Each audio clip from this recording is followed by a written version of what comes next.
Hi, this is James with Tabletop Gaming Guild, and today we're going to learn how to play Trekking the World 2nd Edition, published by Underdog Games.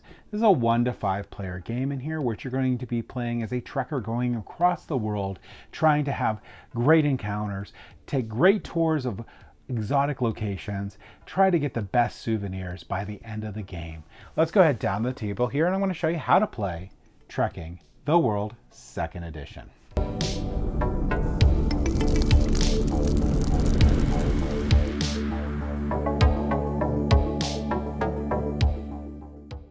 All right, so this is Trekking World, the 2nd edition. Welcome to Trekking World, where you and your friends have wonderful trips, visit fantastic destinations, and meet lovely people all over the globe. To win, you score points by taking tours and having encounters and collecting souvenirs. The person with the most points at the end of the game is going to win. Now, this 2nd edition, they have actually streamlined a lot of the rules and made a lot of the things simpler and cleaner and turns quick. So they've taken all the good stuff from the 1st edition and made it, brought it front and center for this edition. Setup for this game is significantly easier than in the 1st edition. Basically, all you're going to really need to do is you're going to need to give a player their board here, which is a dual layered board, which I really appreciate, their trekker token, this money counter, and airplane token. We're going to go over what those tokens mean in a second, but everyone's going to start out with that. They're not going to start out with any money, so the dial needs to be at 0. You're going to shuffle and deal out 4 of these cards here, and you're going to shuffle this deck. This deck here, it's a double-sided deck, so they're both sides. Just shuffle it with this side face up. Split the deck in half and then flip the other half over, and then put out 3 cards for each, leaving the top card exposed of each deck as you see. Also, this game comes with this wonderful tray here that will hold all the cubes that you need for the game and all of the tokens, and you just set that out there for everyone to be able to reach. And just as a note, this is a layout for a 4-player game. You can see the rules for other player counts, but this is set out for a 4-player game. Now, there's 3 main ways to score in this game before we go over what you do on your turn. The first way to score is going to be collecting tour cards. So you can collect these cards here, and they have a value here, which is how much the tour is going to cost, and points at the end. So this one here is going to be 6 money and 13 points at the end of the game. You can also occasionally get points, not all the time, through these encounter cards. So you're going to have some really cool flavor text about the location that you're at, and some of them are going to have end game scoring, some of them have immediate effects and whatnot, but this one here at the end of the game, you're going to get 8 points if you have 8 souvenirs of 1 color. All right. The other way that you're going to get points is you're going to get points by collecting souvenirs on this board here. So you're going to be placing these in your suitcase, and you're going to be looking here to see what you score for your points for that. And we'll go over that in a minute, but those are the 3 main goals that you're going for in the game. You're trying to take tours, have encounters, and get souvenirs. Those are 3 main ways of scoring. Now let's go into the game itself. To start the game, you're going to get the 1st player token, and that's going to be the youngest player, and you're going to go into clockwise order for your turns there. So what do you do on your turn? Well, on your turn, you're basically going to pick an itinerary. So at the start of the game, you can pick any airport that you want to go to, and the airports have that little blue airplane symbol, same inverse colors of your token here. And you'll pick one of these airports, and then you're going to pick an itinerary card here. So when you pick an itinerary card, a couple things happen. One is you're going to go from top to bottom. So this is going to be the number of moves that you have. So this will be the number of moves that you have. This is how much money you're going to collect out of your bank account. And this is going to be if you're in that location. So this one is green for South America. You can get a souvenir. So in the 1st edition, you would have to put these souvenirs all over the board, which lengthened the setup of the game. This I really do appreciate. This you're going to be more looking at your itinerary card to see if you can collect. Now, for your first turn is very important because you're going to be picking that airport. Now, airports are neat places on the board there that you can just move from one to any other one. Unlike the first edition where you had to start on an airport to fly to an airport, in this edition, if you move to an airport, you can then fly, but it does cost you $1. So we'll get into movement in a second, but I'm going to explain why you're moving. So you're trying to get to these locations here. So if you get to this location, you can have an encounter. So this one here, you're going to find on the map there. You can notice that this gives you a little handy dandy little picture here to help you out. But you go to the Pagan temples, then you're going to get this encounter. So you're going to end your turn there if you can, or you can try to double up. Like let's say I took that move 1, and I'm going to see if I can go to this location in Bolivia, and you'll notice that this here is going to take 2 movements. So if I started this airport, it'd be 1, 2, where this one only lets me move 1. So that one probably wouldn't be a great idea. You could also do this one here, which is in Australia here. I could try to reach that location. And you're going to want to do this so you can make the most out of your turns, or you're going to might look at money because you may want to end in these locations here to be able to take these tours here and be able to get these points. So you're going to want to, before you start the game, take a look at the initial setup and get your initial plan for where you're going to put your trekker to start.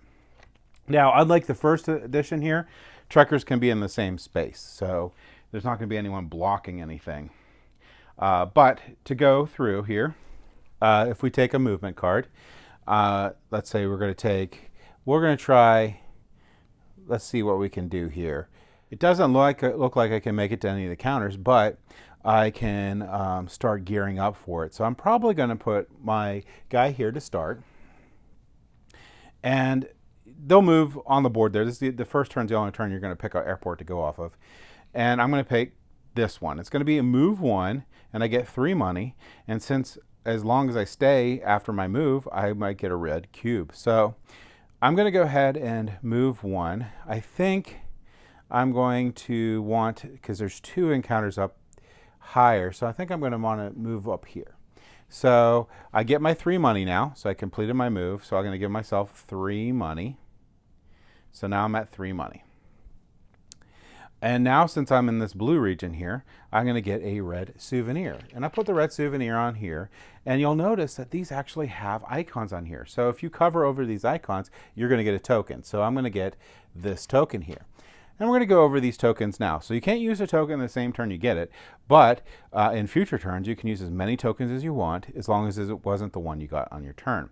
Now you get this really cool, handy player reference here that shows you your turn, really straightforward. So you move, gain money, and if you're in the picture continent, you get your souvenirs. And then you're going to discard the itinerary card, but we're not there yet. So the different things here. So the airplane token, which is going to be the one you get at the beginning of the game, says before you take an itinerary, return the frequent flyer token from the current location to, and you can move from your current location to any airport for free. So it's sort of like a teleport, which is really cool. The movement one here, the red one, when you're making an itinerary move, return this move token to make 1 extra movement, which is really cool. Now, one thing in the game here I want to mention about movement is you have to complete the amount of movement that's on there. You can't double back or go back to where you were before. So if you take that 2 move, you have to move 2 spaces. This also helps out a lot with from the original game there where you had a hand of cards. So this mechanic is much, much better than the original game. Not that there was anything wrong with the original game one. This is just a upgrade from it. You can get the money token, which is the yellow token here. When gaining money from your itinerary, return the money token and get the same amount again. So basically doubling the amount. This one here, this black one for the cube on it, when gaining souvenirs from an itinerary, return the souvenir token to gain the same number and color of cubes again. So that can be very, very powerful. These tokens are amazing, and you want to work towards those. But that's going to be how this itinerary worked. I'm now going to discard the itinerary. It'll go up here, and then I will place a new one out here for the next player. However, we're not entirely done with our turn here. So if you look at the itinerary card here, you're going to take an encounter if available at your current location. So you're going to get your encounter here if I ended in one of these locations, and I didn't. But let's say just for the sake of example, I did. So I would immediately, if I was there, I would gain this one. You can read out loud the flavor text here so everyone can learn more about that location, especially if you're playing with kids in the game. It's very good way to add immersion to the game and get them more invested in the game because they can hear about these cool places. And this one here, if any other player has more tours than you, gain 3 souvenirs of any one color. So this will be a one-time effect, and once I use this, it will get discarded, but it can stay in my area until then. But that's encounters. The other thing you can do is if you're at this exact location here, so if I ended up in this exact location and I had $6 on my turn, I could also take a tour. So I could take a tour and gain this card here and put it in my play area, and that would be available for points at the end of the game. Now, if you do take a tour or you do get an encounter at the end of your turn, you will replace these stuff. The same with the itinerary there too. Now, when will the game end? So we did set up for a 4-player game, so I'll mention that on someone getting your 4th tour, the game will end. But if you're playing with 2 to 3 players, which I didn't show you set up for that, but it's just as simple, you're going to go to your 5th tour in the game, and that'll trigger the game end. And what's going to happen at the game end is you're going to see who's the first player, and then you're going to make sure everyone had equal number of turns. So if the first player ended the game, everyone else would get a turn, and the game would end. But if the player to the right of the first player ended the game would just end then. So make sure everyone has the equal number of points and then or turns, and then you can score your points. So how do you score points? You're going to gain points from tours, which is going to be super simple. They're going to be the number there. You can gain points from encounters, like ones that have endgame scoring, so you add those up.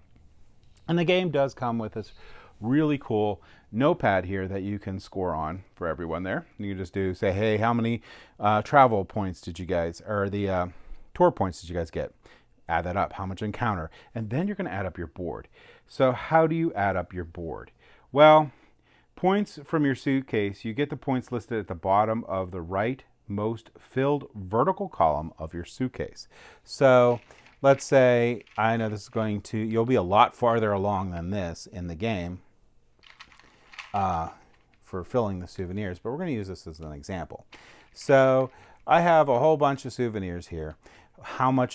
What would my score be for this? Well, my score would be 5 points because this is the leftmost column here. Rightmost column this way. That is completed, so I have 5 points. But if I would have got another red here, I would have ended with 10 points instead. And then you're going to add up all your points, and the person with the most points is going to win. In case of a tie, the player with the most money wins. If there's still a tie, the tied players share the victory. Now, a little subnote on here, 2 things I want to talk about. One is you can play with a longer game here. So if you want to play with a longer game here, you can go up to 6 tours.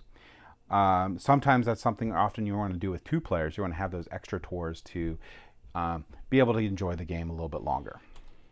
The other thing is this game has an incredibly good solo mode. They put a lot of thought into this solo mode. There's these set of components here. You can set your difficulty in the game here. It has difficulty cards. And the rule book for the solo mode here is really the rule book for this game is really, really well done. But there's only 2 pages here, really. The first page is set up, and then here's your rule place for this. You can discover this on your own, but know that if you're into solo games, this is a really great solo game version for this. So they did a really good job on that. Hats off to them for that. Now, one other thing I want to talk about real quick too is the component quality. The component quality for this game is amazing. The component quality for the original trekking game was also really good, but they really hit it out of the park with this version also. Not only is the game easier to teach, more streamlined, and they just went to having it down to the fun of the game here, but this insert is amazing. Everything fits in this perfectly. It actually looks like there's room for maybe an expansion. We'll see. but this insert is really well done and really good. And I love this tray that you get to put all of your cubes in. Super easy. When you're done cleanup, you just have this lid here, you plop it on here, ready to go. Setup really fast for this game. So overall, this is a really great game. I really enjoy it. I really have a lot of fun. This game is really fun to play with my kids. It's really fun to play with other gamers. It is very easy to teach, very streamlined. Your turns are really snappy, which I really appreciate. I hope you enjoyed this how to play, and I really hope that you enjoy your gameplays of this game. In fact, if you get this game to the table, please put down in the comments down below your thoughts on this game, because I would really appreciate to hear about them. Also, if you like what we do, please like and subscribe. That really helps us out. But for now, I hope you all have a great day, and thank you for watching.